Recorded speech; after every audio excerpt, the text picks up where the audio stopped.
Greetings from Djedi Miriji. This video is about the frequency distributions between 432 tuning on an A flat to 444 tuning on an A flat. The frequency in between this is 440, and this is the industry standard set forth as per notions adopted by the recording industry in the 1960s. So the purpose of this video is to illustrate a bit of information into the topic of something that seems to be somewhat elusive to people based on an idea that there is nothing to a difference between a relative tuning system and a Pythagorean tuning system. Specifically, the concept hinges on the idea that if you take a 440 Hz A flat, this is your master anchor point for your entire mathematical scale system from your bass tones into your trebles. The entire range of every distribution of frequency, which is an illustration in hertz by the number of cycles that a wave takes to pass over a terminator point in 1 second. Therefore, if you have, say, something tuned to a 432 Hz and you declare that this is an A flat, your declaration of an A flat being at 432 exactly would establish every single other frequency distribution to be exactly in the same relative scale from that point.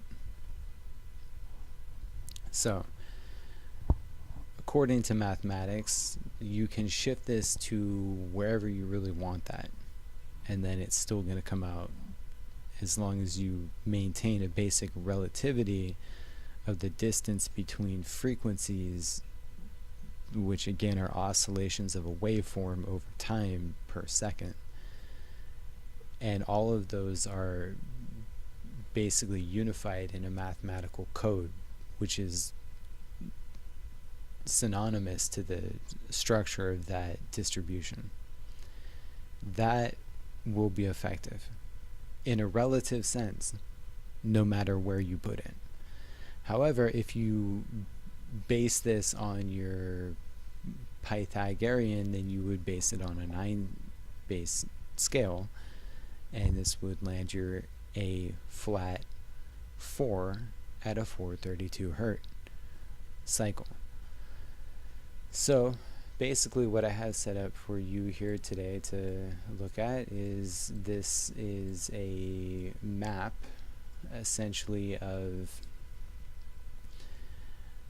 instruments that I have set up that are all speaking the language at these frequencies specifically. So each one of these in here are going to be your distributions of your different frequency ranges, which I have mapped out to my master over here. But each one of these right here is the actual channel through which these are coming through. So my 432 will come to here, my 440 will come to here, my 444 will come to here.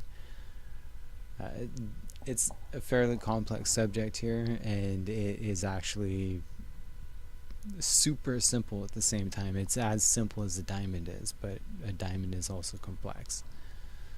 So a diamond is only whatever light you shine through it is the properties of its refractive nature, which can take on a myriad nature of complexities in terms of mathematics. But when you get it down to a science, the amazing thing about math is that it's not in two different positions. So as an example, a diamond doesn't have 2 to 3 different potential faces. It only has a certain aspect of exact mathematics that govern the number of faces that it has, and the exact mathematics of angles and degrees between those lines that make up those faces. That is exact. Once you have that key, it is very simple. Without that key, The complexity is that it is infinitely possible to be anything. You don't know until you find out the code, the system, and from that point forward you can work something out. So this code in this system was found out by the ancients and was essentially transferred in modern day terms in recording studios into a different code-based system, which was established through relative position rather than true position. Now, without getting into a whole gigantic 3 to 4 hour long documentary about the implications of the number 9 and the 9-based math system and Pythagorean math, I will simply proceed to go ahead and get into this lesson right here, which is about showing you an illustration of the feeling of what it feels like to hear the difference between these different shifts in frequency. Ultimately, what you find out is it is very close to a dissonant chord progression or a dissonant interval. Now, by definition, dissonant intervals require positive resolutions that would be called consonant resolutions. Consonant resolutions are what carry music from raw base fundamental frequencies in mathematics into harmonies and something that tells a storyline. If you were to simply walk your way up a scale, walk up and down a scale, or go anywhere you wanted on a dissonant key structure, you would essentially not be making music anymore. You would be like a child sliding your finger around on a piano.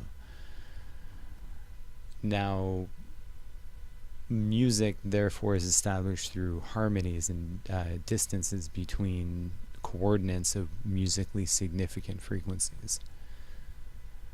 And that's where our lesson gets into, is the relative comparison between a dissonant interval, which is a half step. It's a single step between any note and its own self. It's halfway between going in between a natural harmony step, and instead you half step that into its own self, which is called its own key.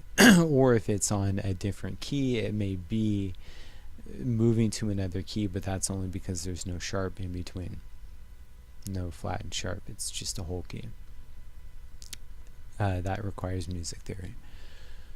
In any event, what we are listening to now is a series of different relative comparisons from here at the top going down here towards the bottom, and you will see, for any of you music savvy engineers that want proof about what is being talked about here, you will see expansions and contractions of variabilities in frequency ranges as per the native anchor point of what would be established as a harmonic, versus the dissonant frequency ranges, which are established through sense.